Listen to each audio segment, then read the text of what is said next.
Boa noite, pessoal. Boa noite, professor Gustavo.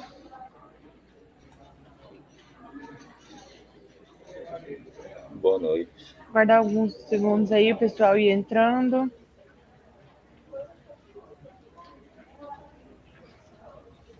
Pessoal, vocês estão conseguindo ouvir? O áudio tá bom, a câmera tá boa. Tudo certo?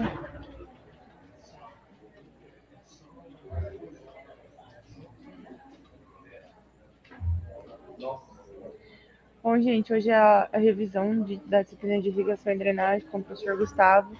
Ele foi o professor que produziu a disciplina, tá? No decorrer aí da revisão, se vocês tiverem dúvida, pode ir fazendo comunicação no chat, que eu vou estar aqui mediando.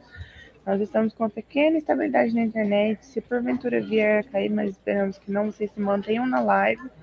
Nós vamos continuar da mesma forma, tá? Em relação a dúvidas, as dúvidas mais específicas, demandas de dúvidas maiores, eu vou estar disponibilizando o meu e-mail aqui e o professor Gustavo se dispôs a responder as perguntas antes da prova de vocês e eu vou estar enviando um arquivo no grupo do Telegram de vocês, tá bom? Professor Gustavo, fica à vontade, qualquer coisa é só me chamar, tá? Beleza, muito obrigado. Boa noite a todos que estão participando. Então, na nossa conversa hoje, vamos discutir alguns temas relacionados à irrigação e drenagem, que vocês viram no decorrer da disciplina. Nessa revisão, vamos utilizar uma abordagem um pouco diferente. Então, vamos começar caracterizando a irrigação e a drenagem, e depois, num passo a passo, primeiro sobre irrigação, no final sobre a drenagem, nos seguintes pontos. Em relação à irrigação, quando, quanto e como realizar a irrigação. Então, para iniciar, o que a irrigação e a drenagem têm em comum? Ambas são práticas utilizadas na agricultura para melhorar a eficiência agrícola, seja a irrigação pela reposição, fornecimento de água quando ela não está disponível em condições naturais. Essa disponibilidade não está relacionada somente a uma região que não chove com uma intensidade desejada, mas sim para garantir que evita-se períodos de estresse, seja períodos curtos ou períodos elevados. Porque, por mais que no balanço hídrico uma região apresente um excedente hídrico para o mês, muitas vezes ocorre em um determinado período, ocorre uma grande intensidade de chuvas, de reposição hídrica de forma natural, porém, isso não é bem distribuído ao longo do tempo, o que pode gerar períodos de estresse temporários. E na drenagem está um pouquinho diferente. Na irrigação eu estou fornecendo água, na drenagem o objetivo é retirar essa água. Essa retirada pode ser feita quando a água tem algumas origens naturais, como áreas de banhado, ou mesmo com solos cujas características dificultam a drenagem natural. Então, solos agrícolas que têm baixa drenagem natural, que se necessita essa intervenção para melhorar a eficiência, garantindo assim a produtividade e permitindo elevar também a produtividade dessas áreas. Então, para iniciar, uma imagem que eu gosto de analisar ela e trazer para discussão é essa sobre o ciclo da água em si. A água está disponível no ambiente, no planeta Terra, no estado líquido, sólido e gasoso. A quantidade que se tem não varia, porque o planeta está em um sistema fechado. E grande parte da água disponível não é acessível, ela não é potável ou não é acessível fisicamente, porque ou está em mar, oceanos, ou nas geleiras polares. Então, se analisar essas figuras, nós temos as características da entrada da água no sistema de produção agropecuária. Naturalmente, essa água pode entrar principalmente por chuva. Essa água também pode ocorrer por ascensão capilar, que não é comum no solo, ou pela irrigação, quando ocorre uma intervenção. E as saídas são várias. As principais são a evapotranspiração e a drenagem profunda. Então, a água utilizada na irrigação, ela pode estar disponível em rios, fontes subterrâneas, seja poços artesianos ou semi-artesianos, e reservatórios, como lagoas naturais ou reservatórios construídos, artificiais. E qual que é o sentido? A água disponível para as plantas, que é reposta na camada, normalmente na camada do sistema radicular de 0 a 20 centímetros, então, normalmente ela tem um fluxo ou uma ascensão, um fluxo do solo para a atmosfera, porque a água está disponível na forma de vapor em grande quantidade na atmosfera, permitindo a formação das nuvens, e a capacidade de troca de energia, principalmente da planta, do solo para a atmosfera, é grande, principalmente em períodos de elevada temperatura e baixa umidade relativa, que é muito comum na nossa região e no Brasil de forma geral.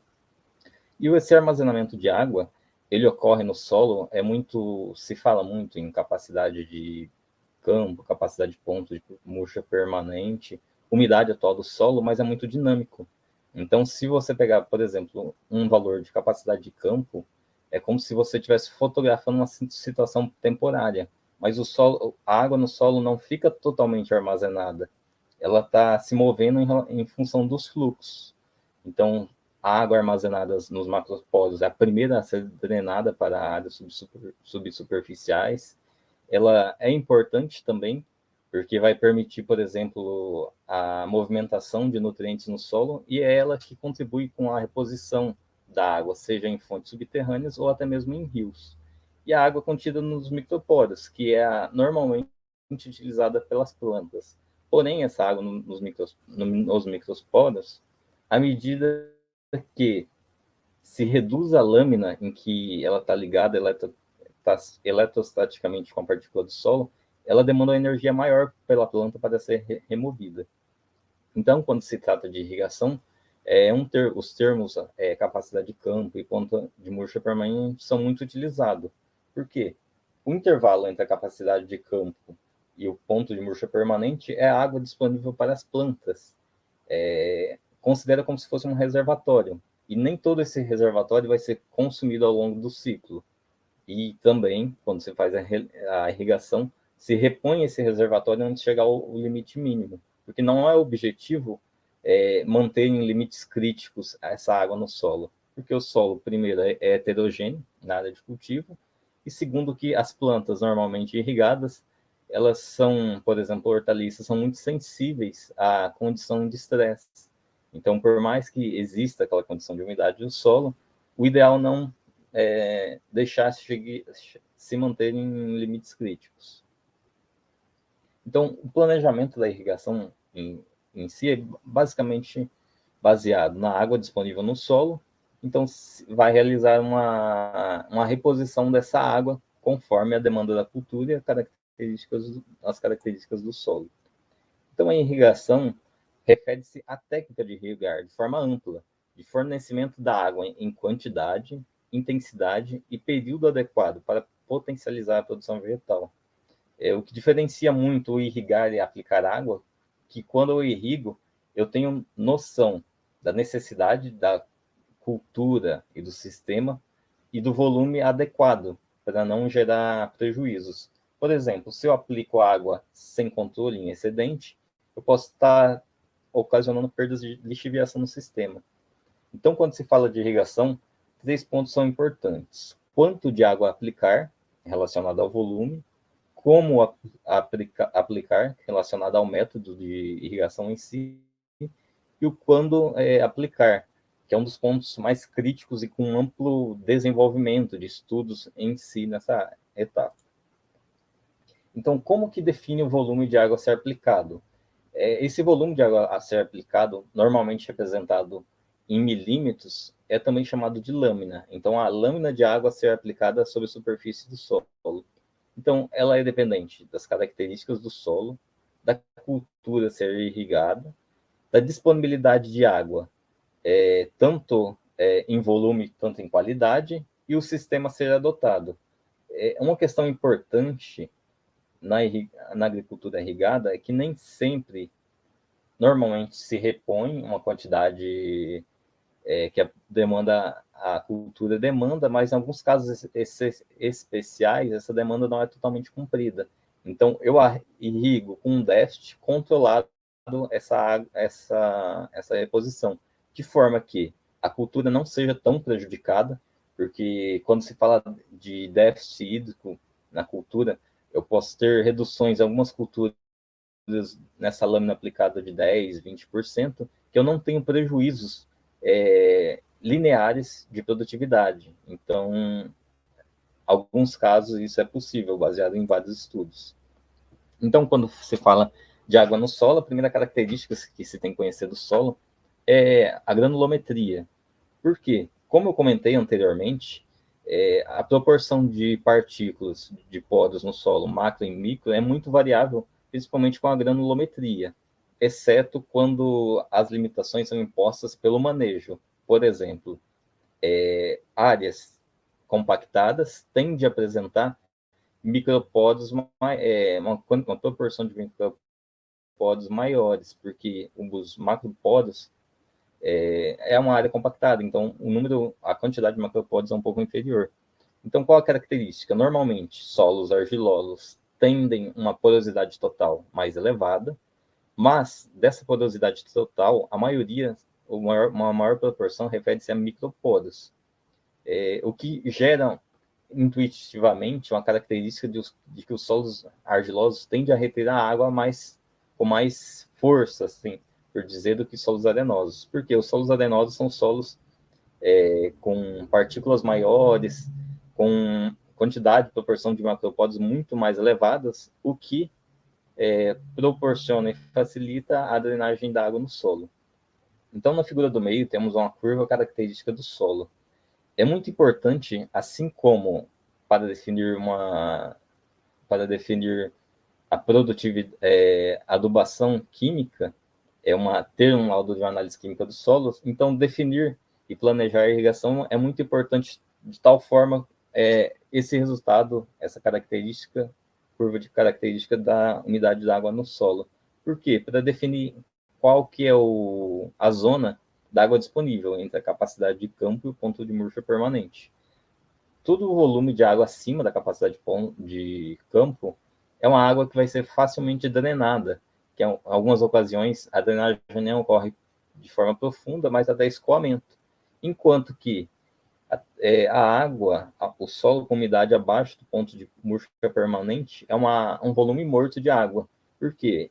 Essas partículas de água estão ligadas às partículas de solo de uma força tão elevada que a planta não é capaz de extrair dessa água. Então, a planta morre, mas não consegue utilizar esse volume morto residual. E outro ponto importante de conhecimento é em relação ao bulbo úmido, que está mais ligado ao se definir, se manejar no dia a dia a irrigação, e também relacionada essa divisão de macropódios. Então, na figura da direita, nós temos a formação de bulbos úmidos características de solo argiloso, solo franco e solo arenoso. Então, vocês percebam que o solo argiloso, por apresentar uma maior formação de micropódios, ele tende a formar um bulbo úmido na horizontal. Essa flecha preta de ponta cabeça indica a deposição de água. Essa característica de bulbo úmido é muito mais comum de ser observada quando se faz irrigação por gotejamento, uma vez que a irrigação convencional, irrigação com pivô, a água aplicada de forma uniforme, ou o mais possível do uniforme em área total. Então, isso é muito comum de visualizar quando se faz a irrigação por gotejamento. Seguindo. Então, como já foi discutido, a taxa de irrigação ou a lâmina se aplicada é muito variável com a evapotranspiração, que podemos considerar como se fosse a demanda da cultura. Por quê? A evapotranspiração é o somatório da transpiração, então a água da evaporação, a água que está no solo, que é evaporada para a atmosfera, e da transpiração, que é a água que estava no solo, por diferença de energia, não mediada pela planta em si, mas mediada pelo ambiente. Então, a atmosfera, o ar ambiente vai gerar uma pressão negativa tão forte que vai extrair a água da planta. Então, a planta não pode nos canais não podem ter uma descontinuidade. Então, ocorre um efeito de cascata em que a planta vai absorver a água. Mas, diferentemente do que se pensa, a raiz da planta não atua como uma bomba de recalque de água, mas como um canal desse recalque. Então, a evapotranspiração da cultura ela é muito variável em função principalmente das condições climáticas no local, mas também com o ciclo da cultura e as características das culturas. Porque algumas culturas, por exemplo, C4, tende a apresentar uma eficiência de assimilação de carbono em relação ao volume de água extraído muito melhor que plantas C3. E quando se trata de plantas CAN, isso é muito mais elevado ainda. Então, com a quantidade de água, eu consigo assimilar uma quantidade de carbono muito maior. A água demandada, há uma diferença dessa água demandada da água disponível. Por quê? A evapotranspiração ocorre dia após dia. E quando se trata de cultivo sequeiro, a precipitação não ocorre dia após dia, exceto em alguns casos especiais, para quem mora no Paraná está vivenciando vários dias de chuva. Mas se pegar uma série histórica, isso não é comum. E quando ocorre a água natural da chuva, embora seja um grande volume de água, se considerar, por exemplo, uma área de 1 hectare, mas ela ocorre com frequência não controlável, intensidade muito variável e a distribuição maior ainda. Então, pode ser que após a chuva eu tenha diferentes teores de umidade no solo em uma mesma propriedade, um mesmo lote. Então, como que eu vou realizar a estimativa e a determinação da evapotranspiração? Existem métodos simples e métodos mais complexos. Os métodos simples, por exemplo, são baseados na evapotranspiração de referência, chamada de ETO, ou ET0, e o coeficiente da cultura. A ET0 está relacionada às condições climáticas. Então, é baseada na demanda de água de uma cultura de referência, que no caso é a grama, sendo esse valor corrigido pelo coeficiente da cultura. E o coeficiente da cultura, como eu mencionei anteriormente, ele é muito variável com a taxa de desenvolvimento. Então, após a emergência, a cultura tende a ter uma demanda mais baixa de água. Conforme vai tendo desenvolvimento, principalmente de área foliar, essa taxa, esse coeficiente do cultivo é elevado, atingindo o pico próximo à maturidade. Em grandes culturas após a frutificação, que é o período crítico para a cultura. E após maturação, ocorre um decréscimo do coeficiente de cultivo, porque ela tende a passar por um processo de senescência.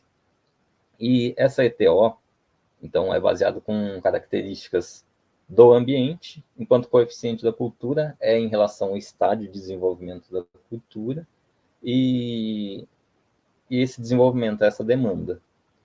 Então, como que pode ser determinada essa ETO, a evapotranspiração de referência? Pode ser feito por alguns métodos simples, como o tanque classe A, que vocês devem ter visto o funcionamento na aula de agroclimatologia, ou mesmo obtenção de dados de estações meteorológicas. Há também, quando se fala de estações meteorológicas a nível nacional, por institutos como o INEMET, a disponibilização desses dados de forma gratuita e diária nos sites específicos. Por que essa forma é mais simples? Eu vou medir diretamente esse volume e eu consigo ter dados locais, por exemplo, um tanque classe A. É um investimento relativamente baixo, vou ter dados específicos da minha região, do meu local de cultivo principalmente, e que não demanda muito conhecimento. Porém, no caso do tanque classe A, esses dados são diários. Quando se fala de estações meteorológicas, eu não preciso nem calcular esses dados, utilizar equações para chegar nesse valor da ET0. Por quê? As estações em si, os arquivos gerados já apresentam esse valor de calculado, e eu consigo esses valores com intervalos muito variáveis. Então, se eu posso ter uma análise desses dados a cada 15 minutos. Então, o volume de dados gerados é muito maior. E isso é interessante, principalmente quando se fala de agricultura inteligente, Big Data, irrigação de precisão, que nós vamos comentar mais adiante. Outra forma de estimar a evapotranspiração da cultura é baseada em lisímetros. Os lisímetros nada mais é que a determinação do volume real para aquela condição. Então, normalmente são feitos com materiais de PVC como caixa d'água, inseridos no sistema de produção para que, na área de cultivo mesmo, implantada a cultura, o solo inserido e a cultura implantada tem que ter mesma característica de desenvolvimento do restante da cultura, e é determinado com o lisímetro de pesagem a diferença de peso da água evapotranspirada. Por quê?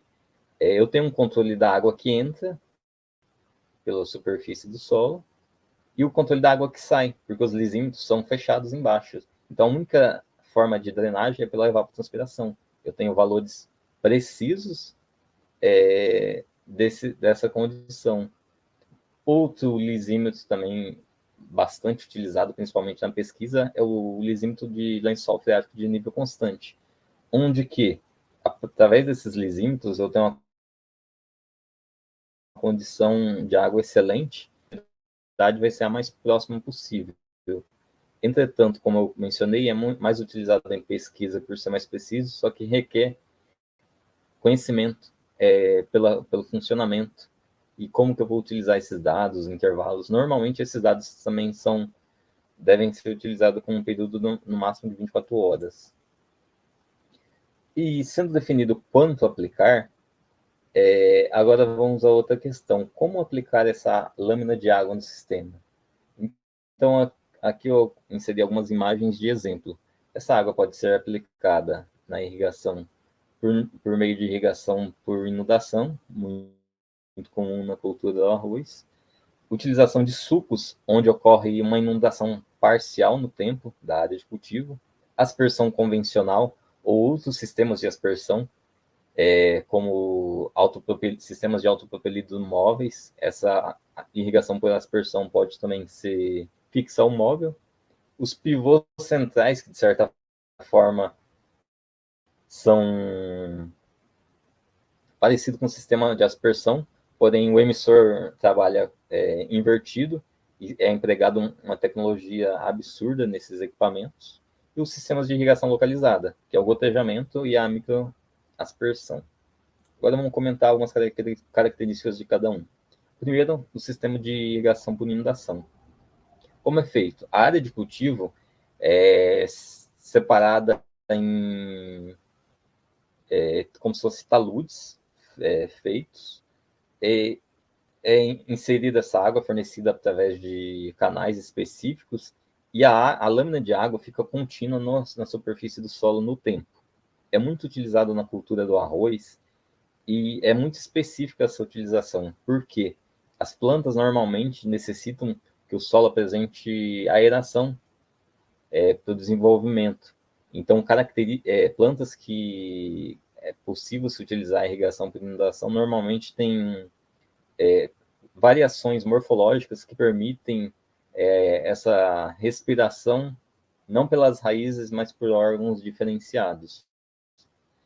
Normalmente, essa irrigação, por mais que pareça interessante, porque se eu tenho uma cultura específica que atua nessa área, então as outras culturas, como plantas daninhas, tendem a não desenvolver, é fato.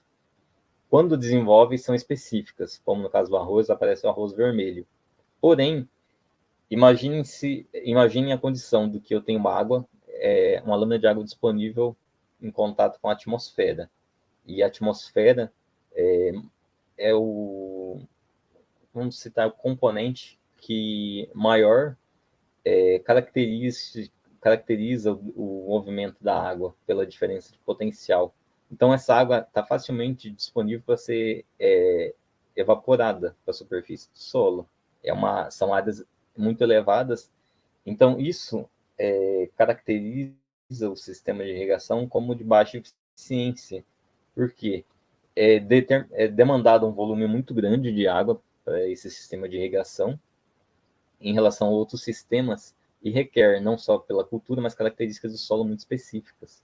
Por exemplo, o solo não pode apresentar boa drenagem. Normalmente é implantado em sistemas em áreas já próximo, áreas um pouco alagadas, que tendem a apresentar alagamento natural, com baixas taxas de drenagem, para que não exista, não necessita a possibilidade de reposição contínua nessa água.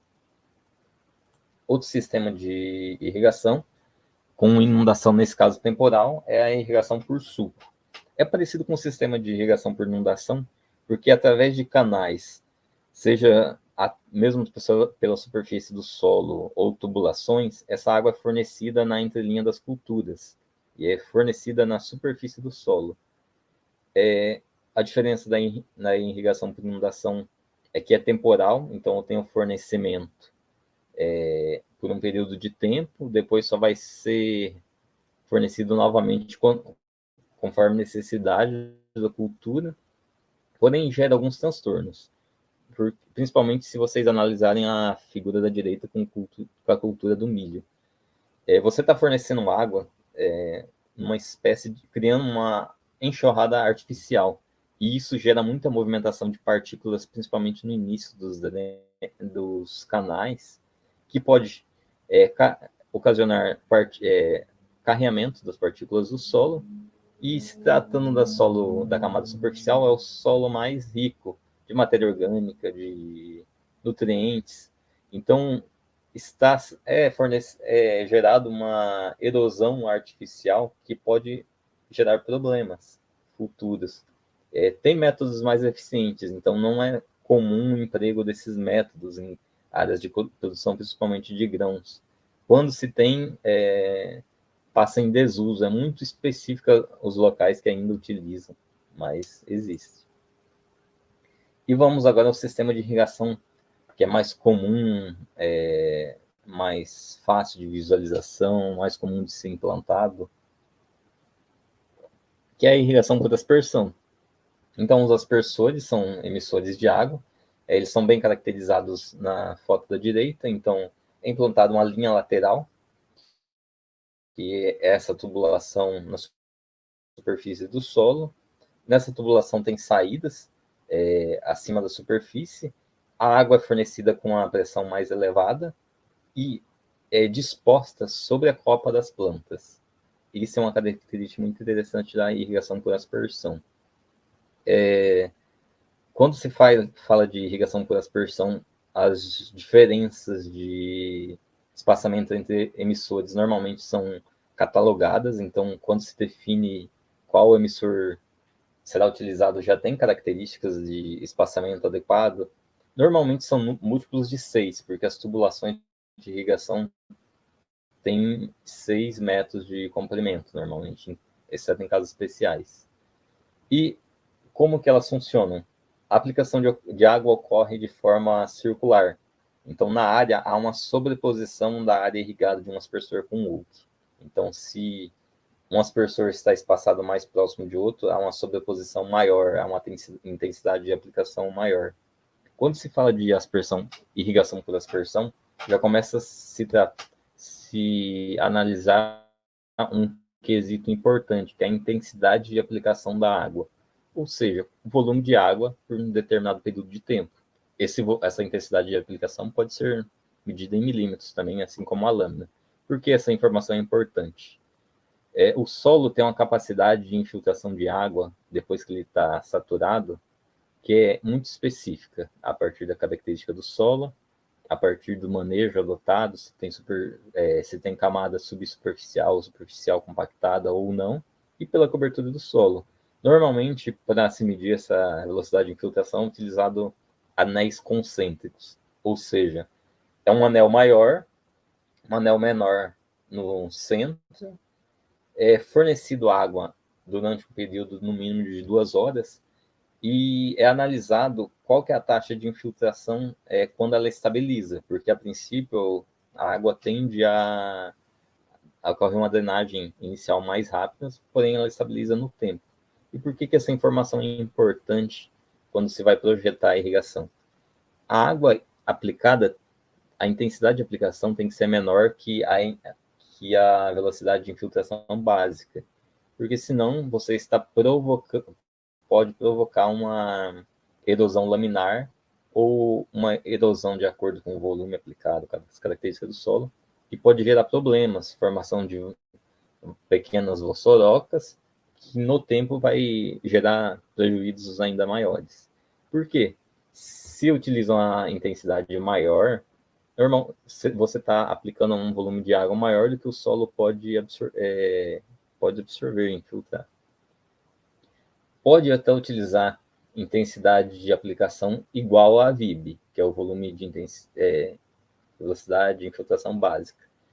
Porém, eu não recomendo muito, porque é uma faixa muito... gera uma margem de segurança muito pequena. Então, o solo, as lotes tendem a apresentar características heterogêneas. Então, se utilizar uma intensidade de aplicação igual a VIB, pode ser que grande parte do solo apresente uma drenagem adequada, porém, em alguns pontos específicos, gera esse acúmulo superficial. E na irrigação por aspersão, se tem alguns outros sistemas parecidos com o sistema de irrigação, porém que são específicos. Esse é um exemplo, que é o canhão hidráulico de irrigação, utilizado, nesse caso, na produção de batata inglesa. Como que ele funciona? Nessa foto da esquerda, ele mostra com um carrossel de tubulação. Então, ele se move na área de acordo com a sua necessidade. No lado direito, esse cano estendido. Este cano essa tubulação é a linha lateral. Então, esse sistema é um sistema de irrigação com uma única linha lateral e com um único aspersor. O que ocorre? Essa linha lateral é totalmente estendida e a intensidade de aplicação ou o volume de água aplicado é variável de acordo com a velocidade que esse carrossel vai recolher essa tubulação, essa linha lateral. Então, se ele recolher com a velocidade mais rápida, a quantidade de água irrigada será menor. Se for mais devagar, é uma quantidade maior. Gera uma versatilidade, porque eu posso utilizar em grandes áreas, em diferentes configurações. Entretanto, percebam que a água aplicada tende a apresentar, pela alta pressão utilizada, partículas muito pequenas, que em períodos de ventania pode ocasionar uma movimentação dessas partículas. Então, o que seria aplicado nessa área passa a sofrer uma deriva, o que não é interessante. Porém, é um recurso com tecnologia bem empregada e com muita tecnologia envolvida. Outra questão, outro sistema, é o sistema de aspersão linear móvel. Alguns materiais vocês podem encontrar que caracterizando como sistema como pivô lateral. Por quê? Assim como o pivô, a linha lateral se move de forma constante. Porém, na aspersão linear móvel, as duas extremidades, a velocidade é muito similar. Então, eu vou percorrendo uma distância da área com essa aplicação. Então, ela ocorre de forma contínua. O equipamento se move, a linha lateral se move ao longo da área de cultivo. Quais as principais limitações nesse caso? Declividade da área, que seria a principal causa. Esse sistema, alguns tendem a apresentar ainda como vantagem regular a altura de aplicação, que é muito interessante quando se analisa a eficiência da aplicação. Porque na aspersão convencional ou a irrigação por aspersão, grande parte da perda está pela uniformidade de distribuição, principalmente afetado pelo vento, tamanho das partículas e condições ambientais. Então, na foto da esquerda, a irrigação da cultura da alface, na direita também a irrigação de batatinha.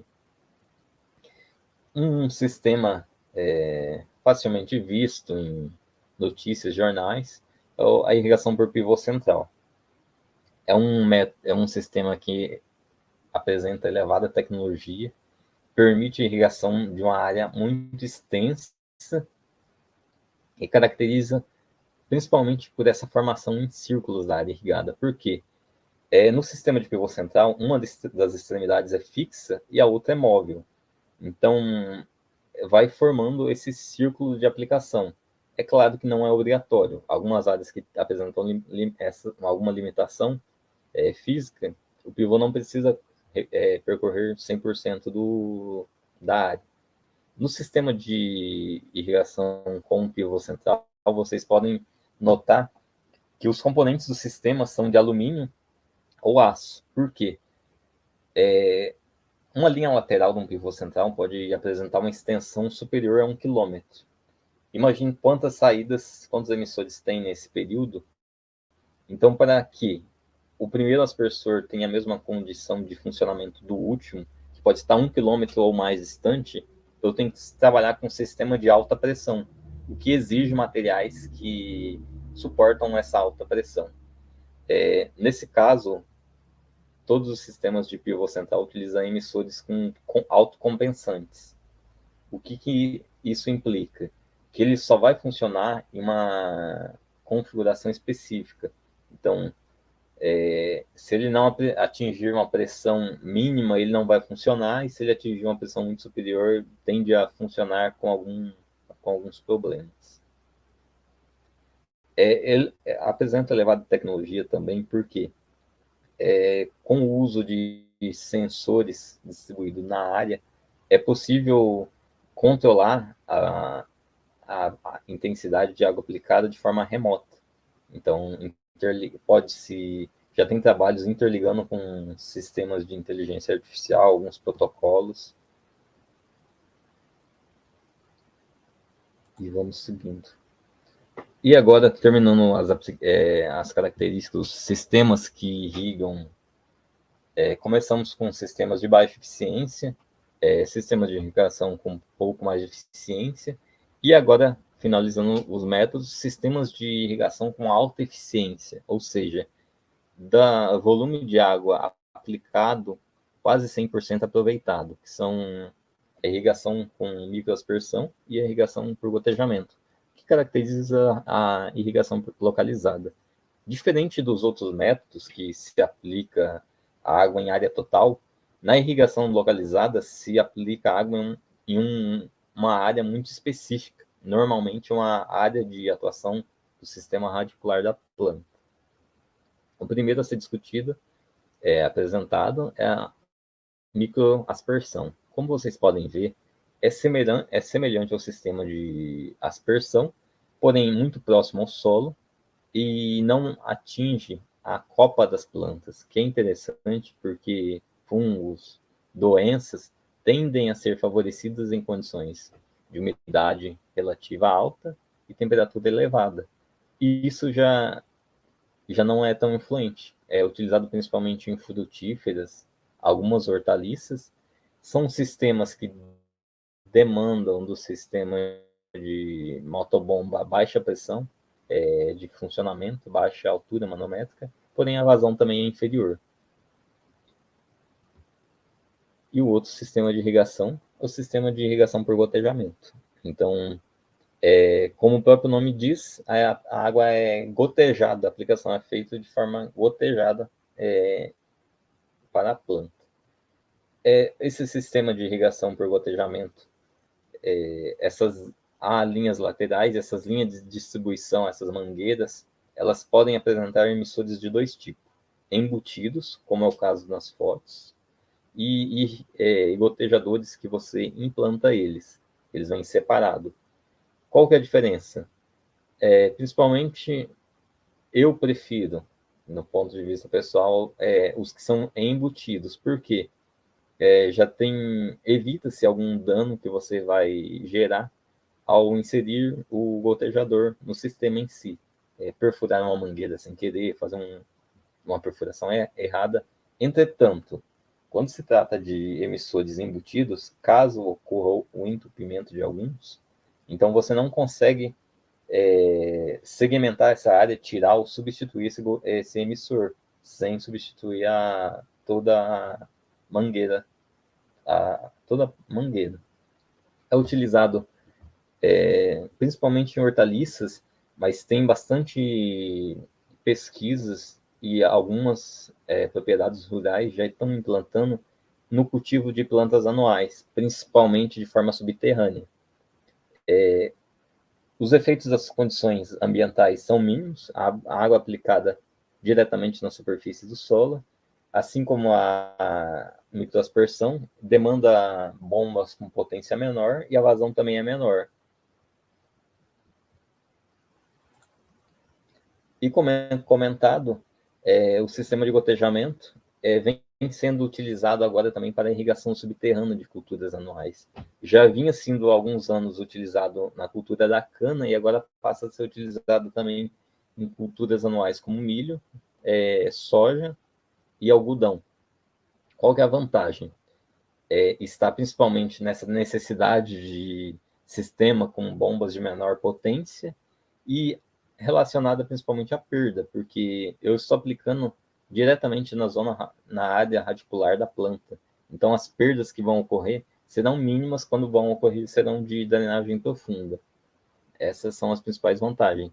Permite empregar fertirrigação nessas áreas, o que gera uma eficiência de utilização de fertilizantes muito elevada e não gera algum benefício quanto à irrigação, esse sistema, se fosse utilizado na superfície. Porque quando está na superfície do solo, impediria o trânsito de máquinas, o que não impede, nesse caso, por manejos, aplicação, quando ocorre de fungicidas, agrotóxicos, inseticidas, movimentação de tratores em si. Porém, como desvantagens, por ser enterrado, caso haja falhas em alguns, é mais complicado de fazer a manutenção desses emissores. O que ocorre algumas vezes, o que é utilizado, principalmente no caso da cana-de-açúcar, para evitar que as raízes se desenvolvam dentro da tubulação, então algumas vezes são utilizadas pequenas doses de herbicida para evitar o entupimento pelo desenvolvimento radicular. Trabalhos de pesquisa, principalmente, eu não ainda vi de forma comercial, já estão utilizando um sistema de irrigação que permite fornecimento de ar. Por quê? Após o fornecimento de água, é gerado momentaneamente uma situação de solo saturado, com baixa disponibilidade de oxigênio. Então, é implantado de forma simultânea se irrigar e, a partir da irrigação, se fazer uma injeção de ar, permitindo o desenvolvimento, permitindo o melhor desenvolvimento das plantas em si. Porém, está muito aplicável principalmente à pesquisa e em hortaliça, mas os resultados são muito promissores. E principalmente no que se refere a áreas que normalmente têm como característica de compactar.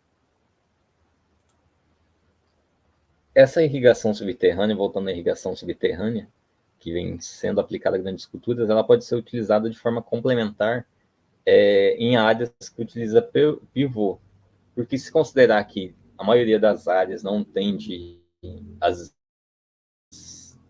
a delimitação das fronteiras de forma circular, a irrigação por gotejamento subterrâneo tende a suprir essas áreas, como na imagem. Então, eu tenho uma área de atuação de 2 pivôs centrais, e essa área que sobra, não, ao invés de fazer um cultivo sequeiro, se utiliza a irrigação por gotejamento. Como vantagem principal da irrigação subterrânea, da irrigação localizada, pela alta eficiência, está relacionado ao uso da fertirrigação, mas ela pode ser feita também no caso de aspersão convencional. Não é comum se realizar fertirrigação em áreas de inundação, ou irrigação por suco, principalmente pela eficiência, sendo de baixa eficiência a aplicação de água, a eficiência de recuperação ou utilização dos fertilizantes vai ser ainda mais baixa. Quais as implicações da utilização da fertirrigação? Primeiramente, as vantagens estão relacionadas ao fornecimento ao longo do ciclo de desenvolvimento da planta. Então, ao invés de fazer uma adubação de base e uma de cobertura, eu posso parcelar essa aplicação. Vai evitar em alguns nutrientes que ocorra a lixiviação principalmente elementos móveis como nitrogênio e potássio. Então, vai estar disponível em taxas adequadas para o período de desenvolvimento da cultura. Estando na água de irrigação, a maioria dos nutrientes absorvidos pela planta ocorre por fluxo de massa, então eu estou elevando a utilização desses fertilizantes. Entretanto, quando se utiliza, se adota a fertirrigação, alguns cuidados são necessários, principalmente ao produto utilizado, tanto em compatibilidade de misturas, quanto à própria diluição, a capacidade de solução desse produto em um volume de água, e também ao sistema em si. Então, vamos a parte da incompatibilidade. Nessa figura na direita, demonstrada algumas situações que ocorrem incompatibilidade da utilização simultânea dos produtos. É o caso, por exemplo, da utilização de nitrato de cálcio e sulfato de amônio. Não, nitrato de sulfato de amônio mesmo. O que gera essa incompatibilidade? Vai reduzir, um dos produtos não vai apresentar uma dissolução adequada, vai gerar a formação de componentes físicos, precipitação de alguns componentes, e dessa forma também a quantidade que se deseja aplicar não vai ocorrer. Principalmente na formação de alguns compostos sólidos, pode gerar um entupimento dos emissores em si, dependendo da quantidade. Então, por isso que quando se faz fertilização tem que ter muito cuidado com essas incompatibilidades e analisar muito bem o sistema. Normalmente, em sistemas de irrigação localizada, se tem vários filtros, não só antes do sistema de motobomba, mas após, justamente para evitar o entupimento desses emissores. Quando se trata de emissores, por exemplo, de aspersão, ele tem um orifício um pouco maior, que já vai dificultar um pouco mais esse entupimento. Ocorre ainda comumente com produtos em suspensão de matéria orgânica, quando a água é originada de fontes superficiais, mas é mais fácil de realizar a manutenção do que na irrigação localizada. Agora, uma questão muito importante é quando irrigar. Então, já definimos quanto de água, como define a quantidade, quais os métodos que podem ser utilizados. Agora, quando irrigar, que é relacionado justamente ao manejo, que também está relacionado a uma etapa de maior demanda técnica de conhecimento, de muitas tecnologias muito desenvolvidas e muitos estudos ainda em desenvolvimento. Então, o manejo da irrigação pode ser feito pelo turno de rega, que é projetado em projeto. Então, o turno de rega é definido pela lâmina líquida, que é baseada na demanda da cultura e na evapotranspiração diária. Então, eu sei exatamente a lâmina que eu tenho que aplicar. Eu tenho uma correção em relação à eficiência do sistema, mas eu tenho que definido. Se eu tenho que aplicar uma lâmina acumulada em um período de tempo, qual que é o período para... eu irriguei uma área específica. Qual que é o período para retornar irrigando essa área? Então, baseado nessa lâmina líquida e na evapotranspiração da cultura. O manejo também pode ser feito pelo monitoramento da umidade no solo, por tensiômetros e sensores. Os tensiômetros são mais baratos, em que eu analiso não em si as taxas de evapotranspiração, mas eu analiso diretamente como está a umidade no solo. Porque se eu tenho conhecimento que a água disponível está entre a capacidade de campo e o ponto de murcha permanente, e que eu não vou utilizar toda esse reservatório, eu vou utilizar alguma parte, eu consigo, com dados de tensão do solo, mensurar qual que é a umidade. São vários os sensores disponíveis no mercado. O custo-benefício é muito variável também. Os mais precisos são baseados em ressonância magnética. Sensores de TDR representam uma precisão muito elevada. Porém, quando se fala de sensores, deve-se considerar algumas coisas. Por exemplo, solos salinos, de acordo com o sensor utilizado, eu posso ter um erro de leitura. Então, é muito importante conhecer o solo e a limitação do sensor utilizado. E os recursos eletrônicos e digitais. que nada mais é a integração de todos os dados. Então, eu consigo,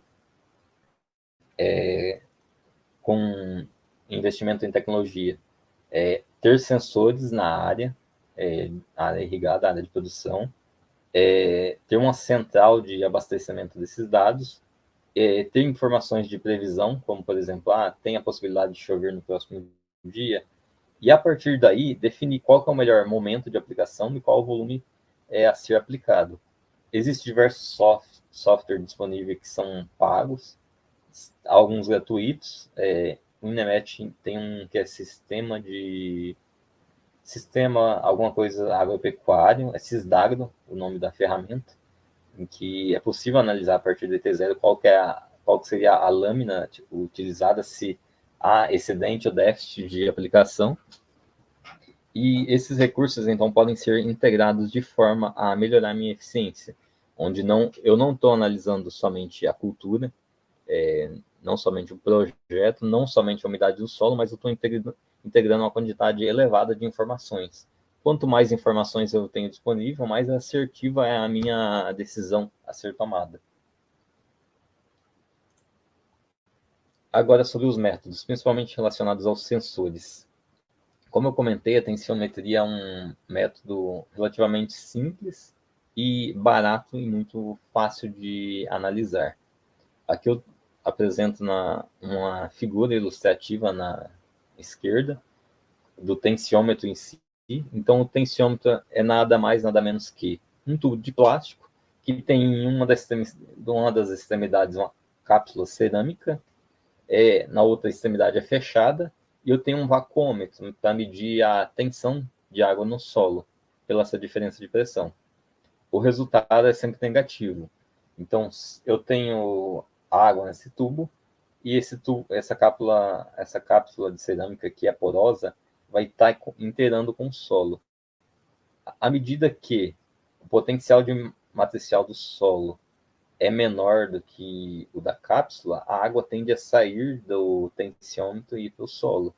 Isso tende a gerar no equipamento uma pressão negativa, porque eu estou tendo saída de água sem entrada, não tem entrada de ar, então vai tendo uma pressão negativa que pode ser mensurado através dos vacuômetros, tanto digitais quanto analógicos. Então, por exemplo, na direita, tensiômetros ou vacuômetros digitais, que tem os resultados de 21,34 e 17. Esses valores são em quilopascal. Se vocês lembrarem da curva de característica de retenção da água do solo, a tensão o eixo X é tensão matricial, e o eixo Y é a umidade do solo. Então, tendo uma curva característica do solo, ou tendo uma próxima de acordo com a característica do solo, eu consigo mensurar indiretamente quanto de água tem disponível. É claro que tem alguns estudos, principalmente da hortaliças, da Embrapa, um comunicado que exemplifica diretamente quando que se irriga.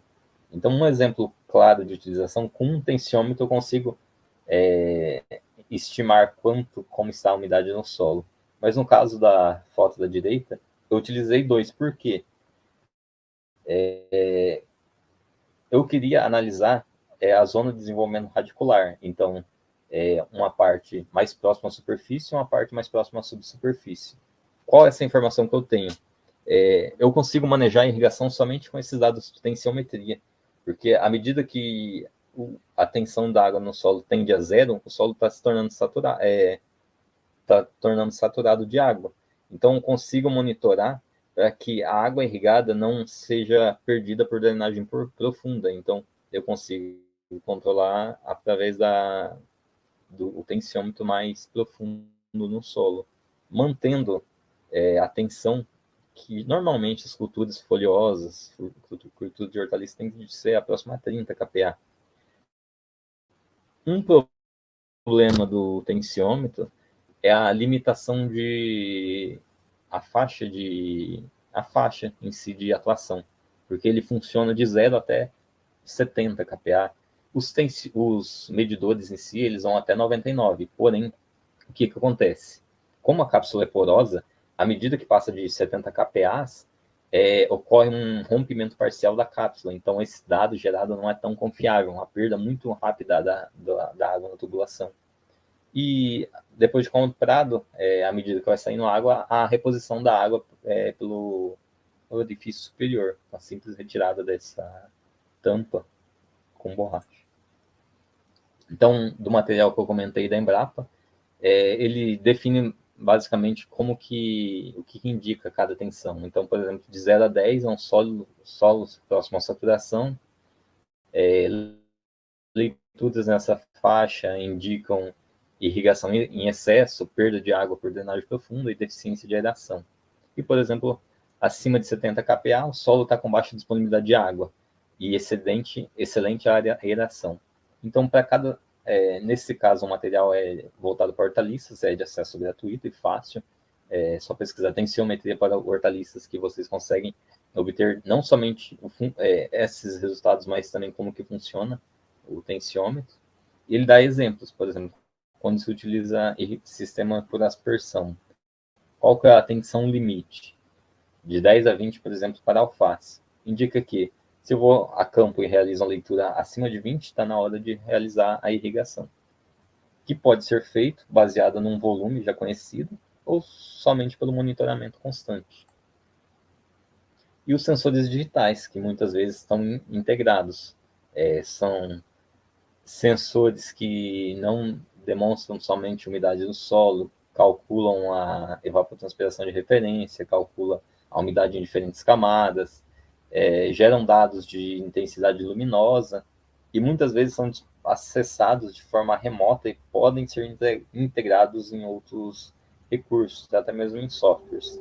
Se vocês entrarem, acessarem principalmente páginas voltadas para irrigação, revistas científicas, vocês vão ver que tem muitos sistemas em desenvolvimento, principalmente de inteligência artificial, inteligência das coisas, de forma que, unindo uma maior quantidade de informações, possibilita definir um momento ideal e o volume ideal de água. É claro que, se trabalhando com tecnologia com maior tecnologia, o custo operacional, o custo de manutenção desses sensores é um pouco maior e principalmente até implantar requer bastante conhecimento técnico, porém a eficiência de aplicação é excelente. Agora vamos para uma etapa muito interessante e muito considerado difícil por muitas pessoas, que é o projeto do sistema de irrigação. Então, projetar um sistema de irrigação, se nós pegássemos agora uma área a ser irrigada, cada um poderia fazer um sistema com diferentes características. O ponto de alimentação, as linhas laterais de um jeito. O que vai definir qual sistema é melhor que o outro? A eficiência em si. Então, o menor custo de investimento nem sempre é o resultado perfeito e melhor, mas a eficiência de todos os componentes. Então, o que tem que ser analisado no dimensionamento do sistema de irrigação? Primeiro, topografia do terreno. Sempre tentando utilizar a topografia a favor. Por exemplo, se eu tenho a fonte de água que eu vou utilizar para alimentar acima da área irrigada, então eu tenho a energia gravitacional, de forma gratuita, que vai reduzir a demanda de uma bomba com maior potência. O sistema de irrigação a ser empregado, então isso está relacionado a qual método vai ser utilizado, a fonte de água, aonde está essa fonte, qual que é a disponibilidade dessa água. Em alguns casos, por exemplo, com a utilização de poços artesianos, nem sempre a água é recalcada do poço artesiano diretamente para a área de cultivo. Algumas vezes é melhor implantar um reservatório para o armazenamento temporal e assim utilizar, ao invés de uma motobomba maior, utilizar duas menores, que geram eficiência energética menor. A fonte de energia também é um requisito importante. No que se refere à fonte de energia, principalmente qual que é o tipo de fonte e aonde está, no caso de rede elétrica, se eu preciso fazer uma mudança, uma alteração na rede elétrica. Se é sistema fixo ou móvel, em relação principalmente à aspersão, isso é comum, de se fazer um projeto que não é irrigada a área total, ou é segmentada a área irrigada por dias, considerando o turno de rega, e pode haver uma movimentação das linhas laterais na área de cultivo. Então, eu não vou ter que comprar tubulação para toda a área de cultivo. Eu compro uma quantidade de acordo com a área de aplicação a ser irrigada.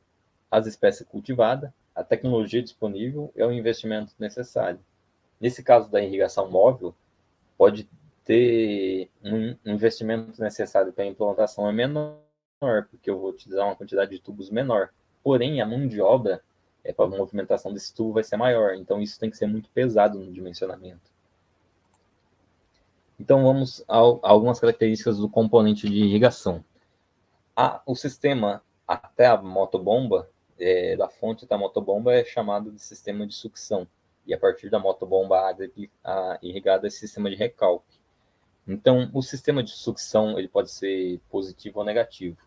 A bomba eu posso demandar a energia da bomba para succionar essa área quando ela está em uma posição geográfica um ponto mais abaixo da motobomba, ou eu posso utilizar uma declividade de terreno, uma fonte mais alta, que a gravidade será a favor. Então, vai influenciar na característica da bomba ser dimensionada. Então, eu tenho que considerar o sistema de irrigação, todo o sistema, do ponto de obtenção da água ao emissor que está na área de cultivo. São vários os componentes utilizados. Além da motobomba e da tubulação, há várias peças especiais utilizadas. Embora o nome seja especial, mas normalmente se utiliza essas peças. São elas: registro de gaveta, por exemplo, para controle de pressão, na sucção da bomba, quando se faz de reservatório, lago ou rio, normalmente se coloca um crivo, que forma uma espécie de peneira para evitar que sujidades entrem no sistema de tubulação. Eu posso ter a necessidade de válvula para impedir que, em caso de falta de energia, essa água retorne para o sistema e faça a bomba trabalhar ao contrário. Eu tenho reduções ao longo da linha, redução de pressão, redução de diâmetro, saídas tanto para linhas laterais, linhas de derivação, ou até mesmo para eu colocar um manômetro e conferir se a pressão fornecida está sendo de acordo com a projetada, que é muito interessante também. Então, na ilustração é apresentada uma casa de motobombas, só que esse sistema em si é muito variável, porque eu posso, por exemplo, utilizar um rodão de água para ser minha fonte de água, nem empregando energia. É claro que a característica de fornecimento contínua de água é diferente, mas vai depender muito das características da água disponível e da cultura que eu vou irrigar. Algumas culturas é economicamente viável utilizar um trator para realizar o bombeamento dessa água, o recalque dessa água, consumindo um diesel. Porém, o retorno econômico da cultura é tão elevado que compensa, é eficiente utilizar esse sistema ao invés de implantar um sistema fixo, por exemplo. Então, do dimensionamento, não se pode deixar de considerar. Todo dimensionamento envolve muitos cálculos. E na irrigação não é muito diferente. Então, temos cálculos para determinar a vazão de água, cálculo de dimensionamento do diâmetro do tubo. O cálculo do diâmetro do tubo é muito importante porque tubos com um diâmetro maior tendem a ser mais caros. Então, eu tenho que utilizar tubos com menor diâmetro, desde que o fluxo de água seja menor que 2 metros por segundo, porque essa água tem que estar com escoamento laminar dentro da tubulação para evitar que seja gerado um escoamento turbulento e ocorra muita perda de água. Outra equação obrigatoriamente utilizada no dimensionamento é a equação de Rayleigh-Williams, que vai calcular principalmente a perda de carga na tubulação. E o que é a perda de carga? Vamos considerar um tubo sem nenhuma saída. Então, um tubo de irrigação de PVC de 6 metros. Por mais que visivelmente não apareça, a parte interna desse tubo é rugoso. E então o fornecimento da água, a pressão fornecida no início e a velocidade fornecida no início desses 6 metros e após os 6 metros vai ser diferente, por mais que seja pequena. Essa diferença é ocasionada pela perda de carga. A perda de carga, uma tubulação, por exemplo, ela é contínua no tubo, as características da rugosidade geram essa perda de carga, ou ela pode ser localizada. A perda localizada é comum, por exemplo, quando se utiliza um cotovelo, um T, uma abraçadeira, qualquer item, componente especial, gera uma perda de carga localizada. E o importante no sistema é se somar as perdas de cargas contínuas, as localizadas, para definir a perda de carga total. Para as peças especiais, tem um método que é o método de comprimento equivalente, em que, por exemplo, você vai numa tabela, você tem, por exemplo, no seu sistema um registro de gaveta de meia polegada. Então, existe uma tabela que demonstra um diâmetro equivalente de perda de carga. Por quê? Esse registro de gaveta, por exemplo, gera uma perda de carga de 1,2 metros, de 2 metros, que seria de tubulação. Isso facilita muito as contas, no sentido que eu não preciso fazer a perda de carga parcial de cada peça. Eu utilizo esse diâmetro equivalente, eu adiciono no comprimento da tubulação esses comprimentos equivalentes e eu faço a perda de carga contínua do sistema, utilizando a fórmula de Haas-Willis. Então, como que é essa fórmula? 10 vezes 65 vezes a vazão da tubulação. Essa vazão é a vazão total, elevado a 1,85, dividido pelo C, que é o coeficiente do material do tubo. O PVC, por exemplo, o C é 140, o ferro fundido é 100. E é interessante que está relacionado mais à rugosidade interna. À medida que o C é maior, como as perdas de carga gerada pela essa rugosidade é menor. Então é mais interessante. É claro que em algumas ocasiões não é possível, por mais que o PVC é muito comum utilizar, a indústria está trabalhando para disponibilizar tubulações que resistam a pressões maiores, por exemplo, mas alguns casos de fluxo, movimento de água e com temperatura elevada a outros produtos, tem que se utilizar materiais que têm uma rugosidade maior. E o diâmetro do tubo, que está relacionado justamente com a parte do escoamento laminar na tubulação.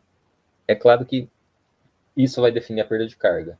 Então, essa perda de carga é importante porque na seleção de bombas eu considero a altura manométrica, baseada na perda de carga, e a vazão necessária para definir a eficiência da bomba. Então, com essa característica de projeto de perda de carga e vazão, eu vou definir qual que é a bomba que apresenta nessa configuração maior eficiência. Nunca é 100%, mas se busca bombas com a maior eficiência possível. E essa eficiência é analisada nos catálogos, por exemplo, esse. Curva característica de uma motobomba. Então, a vazão no eixo X, a altura manométrica no eixo Y. Lembrando que essa altura manométrica é total, então recalque e sucção. No caso dessa bomba, a eficiência dela é máxima projetada de 65%.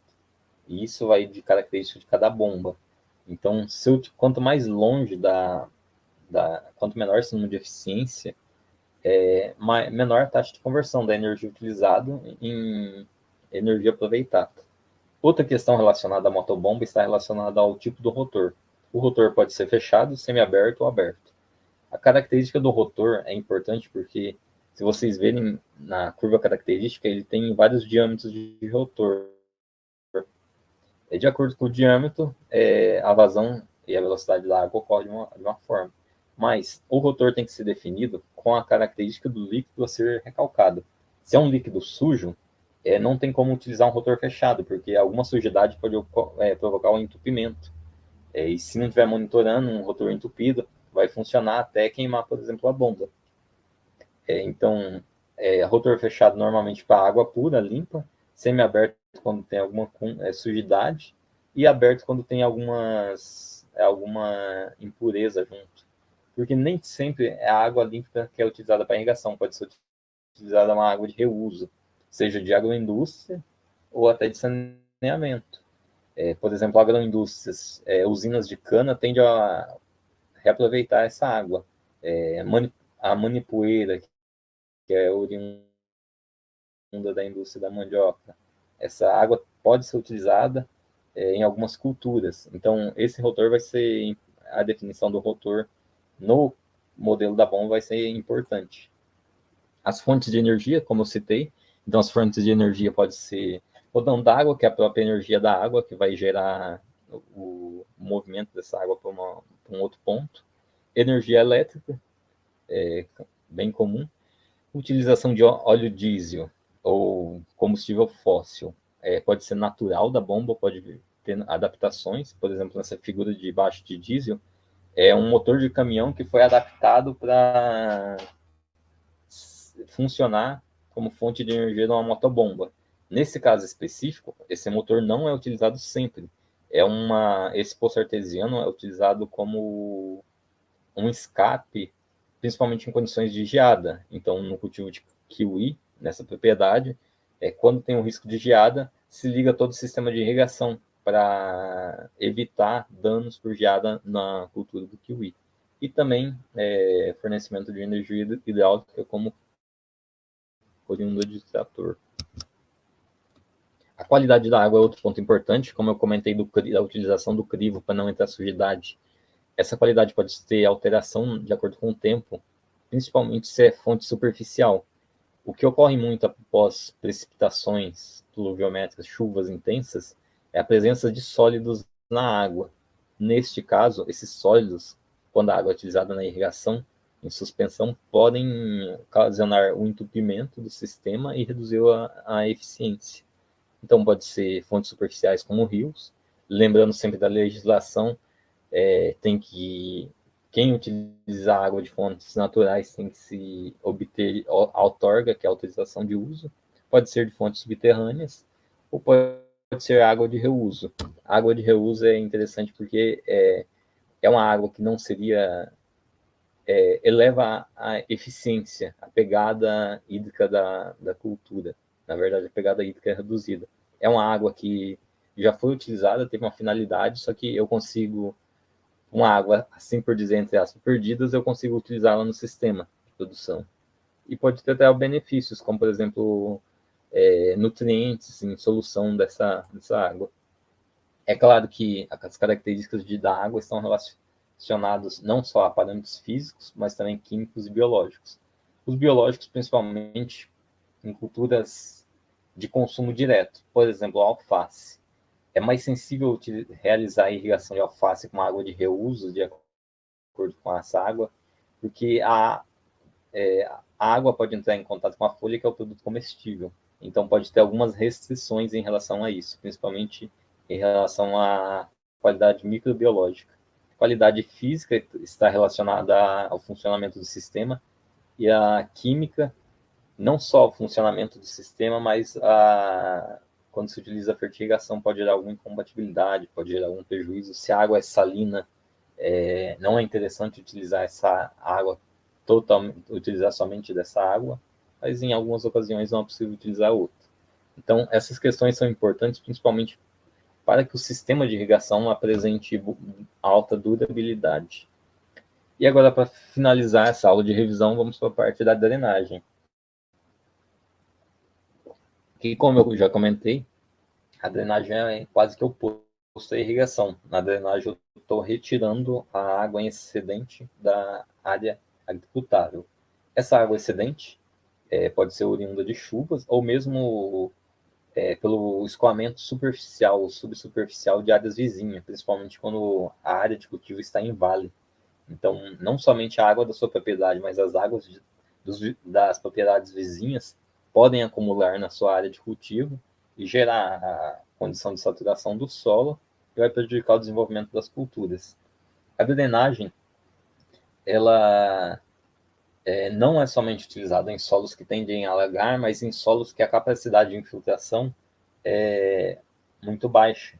Então, áreas, principalmente quando se trabalha com a capacidade de uso do solo acima do que é permitido. Então, o solo não é adequado para cultivos anuais, mas se realiza. Solos que têm uma variação abrupta de argila da camada da primeira para a segunda camada. Então, eu tenho uma característica de infiltração de água no solo e essa infiltração é mudada. Isso gera um acúmulo ali superficial que gera uma erosão muito comum quando se utiliza acima da capacidade de uso. Então, como que é a drenagem? Ela não é utilizada somente na irrigação, é muito utilizada na construção civil e ela pode ser feita não somente com água superficial, ou seja, água oriunda de chuvas, de áreas vizinhas, mas também como lençol freático. Em alguns casos é necessário um rebaixamento do lençol freático, porque ele é tão próximo à superfície do solo que impede o desenvolvimento de culturas. Então, eu já visitei propriedades que o poço do agricultor tinha 6 metros, ele tinha água. Então, o lençol era muito, muito próximo à superfície. Dependendo da cultura, isso é um problema. O dimensionamento de drenos, eu dediquei um pouco menos de tempo, porque não é feito exclusivamente por agrônomos e nem deve ser feito um projeto de irrigação só por uma pessoa, porque é muito complexo. Eu tenho características geográficas do solo, características físicas, até características químicas e de manejo. Eu tenho características do terreno, eu tenho que considerar histórico da área, a capacidade de uso. Então, são uma série de fatores que projetos com elevado porte necessitam de uma equipe multidisciplinar para analisar diferentes características. Porque se eu estou dimensionando, eu como agrônomo vou dar mais atenção a algumas características e podem passar algumas outras características despercebidas. Por exemplo, inclusão de engenharia ambiental para analisar o impacto ambiental desses drenos. Tem legislação específica, eu tenho que analisar para onde que vai, principalmente, a água drenada, como que ela vai ser drenada, para que o dreno não tem que servir como benefício, não malefício. Então, a água drenada não pode gerar, no ponto final, um prejuízo maior do que o benefício gerado dentro da área de cultivo. Para o dimensionamento do dreno, são consideradas a origem da água, seja lençol freático, água de chuva, água de vizinho, a taxa de entrada, então qual que é o volume que a água está entrando na minha área produtiva, o direcionamento dessa área, principalmente por características topográficas. A tecnologia empregada não se refere somente ao manejo, mas como que vai ser a construção de terraços. Então, se eu tenho equipamentos grandes ou não, eu tenho equipamentos disponíveis, quais serão esses equipamentos para como vai ser, e a legislação específica. Um ponto que eu já comentei sobre a drenagem é muito cuidado, porque os drenos eles vão ser canais construídos normalmente sobre a superfície do solo, em que a água vai percorrer com a velocidade baixa para não gerar removimento de partículas e ela não vai ser diretamente, normalmente não é diretamente direcionada para um ponto final. Então, tem drenos dentro da área de cultivo, drenos coletores, drenos de direcionamento. Então, é uma etapa muito complexa. E ela pode ser classificada de dois tipos. A drenagem, a utilização de drenos abertos, que é os drenos visualmente podem ser identificados como na figura da esquerda. Então, eu percebo que na área tem um dreno. A vantagem do dreno é a construção, com máquinas, trabalho, a mão de obra, a demanda, a energia necessária, o tempo é muito menor para a construção desse dreno. Pode ser feito dimensionado até como terraços de drenagem por alguns softwares.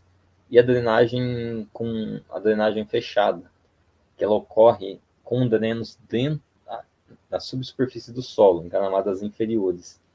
É mais complexo porque eu tenho que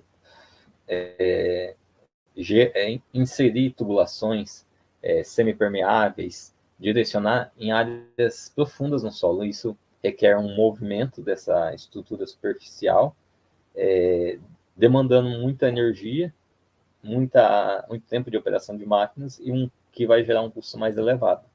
Entretanto, depois que está implantado, o dreno fechado não tem limitação do tráfego de máquinas na superfície, enquanto o dreno aberto eu gero uma restrição de área. Eu tenho uma diminuição da área de cultivo e uma limitação do tráfego de máquinas nessa área.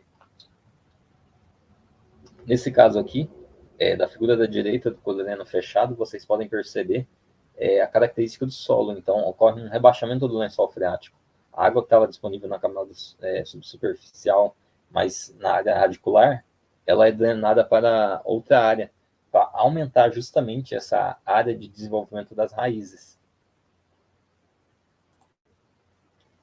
Bom, agradeço a todos pela atenção e agora vamos para a parte das dúvidas sobre o conteúdo em si. Como a Bianca já mencionou, questões relacionadas a contas que demandam mais tempo, tem que ter várias etapas, vocês podem passar para ela pelo contato e eu vou respondendo as outras dúvidas.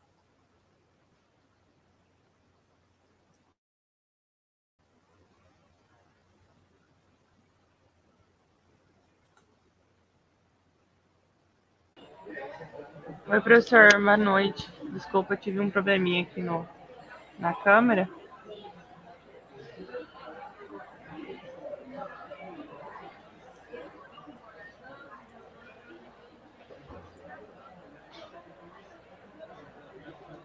Vamos lá, temos alguma dúvida?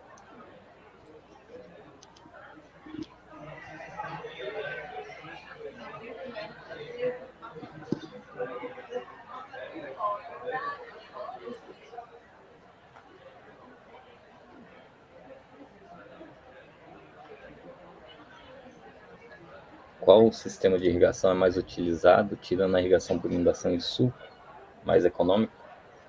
Vai depender da cultura e a da região.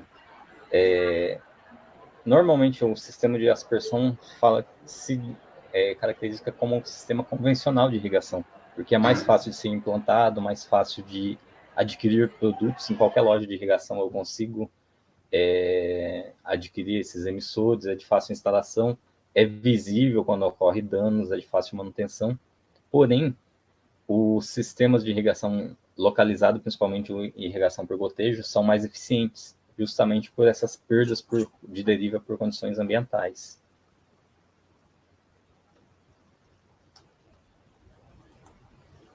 Se for classificar, por exemplo, então, a eficiência, isso é classificação teórica, menos eficiente, inundação, daí tendendo para o mais eficiente, irrigação por suco, irrigação por aspersão e as N formas de aspersão convencional. O pivô central é mais eficiente que a aspersão convencional, porque eu consigo manejar a altura do emissor, deixar próximo à superfície, então ele é mais eficiente que a irrigação convencional e, sem dúvidas, a eficiência da localizada. O gotejamento é até mais eficiente do que a irrigação por microaspersão, mas, sem dúvidas, se for possível, o sistema de irrigação subterrânea, porque as perdas são quase inexistentes em função de condições ambientais. Quando existem, elas são por um excesso de irrigação que causa drenagem profunda. Então, é muito próximo a 95%.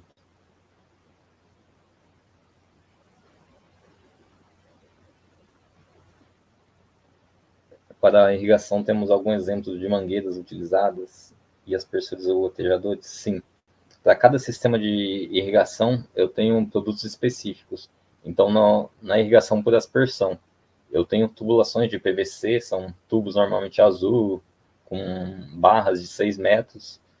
As mangueiras de gotejamento são mangueiras de plástico, polietileno mesmo. E a principal diferença está na pressão que o componente suporta. Então, eu utilizo, por exemplo, na irrigação por aspersão, eu uso pressão de serviço de 30, 35, até 40 MCA, metro de coluna de água. Na irrigação por gotejamento, pode ser de 6 MCA. Então, a espessura da minha tubulação vai ser muito diferente do aspersor para o gotejador, justamente por isso. A capacidade de suportar essa pressão vai ser inferior. Mas também daí tem a outra questão. Qual que é mais durável?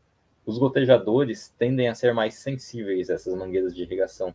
Então, talvez com a movimentação no dia a dia, na cultura, você vai fazer algum manejo, por exemplo, capinar. Pegou a ponta da enxada na mangueira, cortou. Então já gerou um vazamento. Como que vai substituir? Dificilmente vai conseguir fazer um remendo ali, uma gambiarra naquele coisa. Então vai gerando um desgaste maior e ela tem que ser trocada com um tempo muito menor.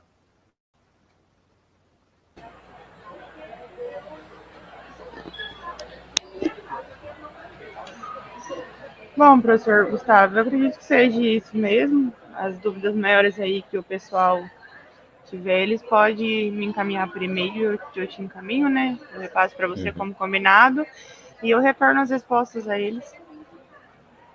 Beleza. Alguém mais tem alguma pergunta? Assim, de mínimos detalhes? Se vocês tiverem dúvidas em relação às contas, vocês podem me encaminhar por e-mail, tá, pessoal? Gustavo, muito obrigado pela aula. Os alunos gostaram, eles estão satisfeitos com as explicações, tá bom? Deixa aqui meu muito obrigado por você ter se disponibilizado a fazer essa revisão para nós. Eu que agradeço esse espaço, o convite, e espero que tenha sido satisfatório e tenha gerado algum retorno de conhecimento para os alunos. Então tá bom. Obrigado, viu, professor? Pessoal, boa noite. Por hoje é isso. Meu e-mail disponibilizei ali no chat acima. Vocês precisando, entrem em contato e enviem as dúvidas que eu passo para o professor. Professor Gustavo, boa noite. Boa noite, pessoal.